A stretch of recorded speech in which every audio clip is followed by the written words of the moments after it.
ബഹുമാനപ്പെട്ട ഇബ്നു ഹജർ തങ്ങൾ ഈ റിയായിനെ സംബന്ധിച്ച് ഡിഫൈൻ ചെയ്യുന്നുണ്ട്.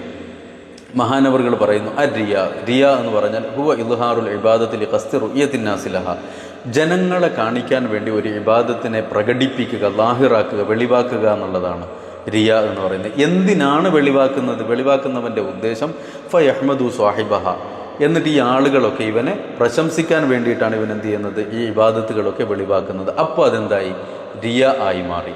ഇനി റിയായിനെ സംബന്ധിച്ച് കുറച്ചുകൂടി വ്യക്തമായിട്ട് സൂഫിയാക്കളൊക്കെ പറയുന്ന തർക്കുൽ അമലി മിൻ അജലിൻ നാസി റിയാഉൻ, ഒരു അമലിനെ ജനങ്ങൾക്ക് വേണ്ടി ഉപേക്ഷിക്കുക, അതായത് ജനങ്ങൾ എന്ത് പറയും എന്ന് പേടിച്ച് ജനങ്ങളുടെ കാരണം കൊണ്ട് ഒരു അമലിനെ ഉപേക്ഷിക്കുക എന്നുള്ളതാണ് റിയാ.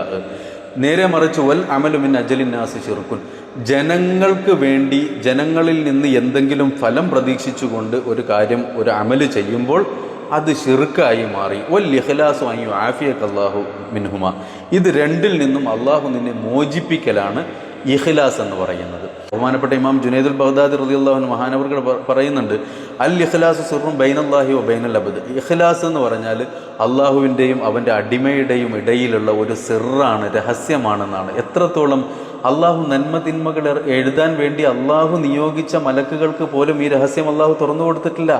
അപ്പോൾ പിന്നെ എങ്ങനെ മറ്റൊരാൾ ചെയ്യുന്ന ഒരു പ്രവൃത്തി നോക്കിയിട്ട് അത് ശരിയല്ല, അത് ഇഖ്ലാസ് ഇല്ല എന്നൊക്കെ നമ്മളെങ്ങനെ ഫത്വ പറയാൻ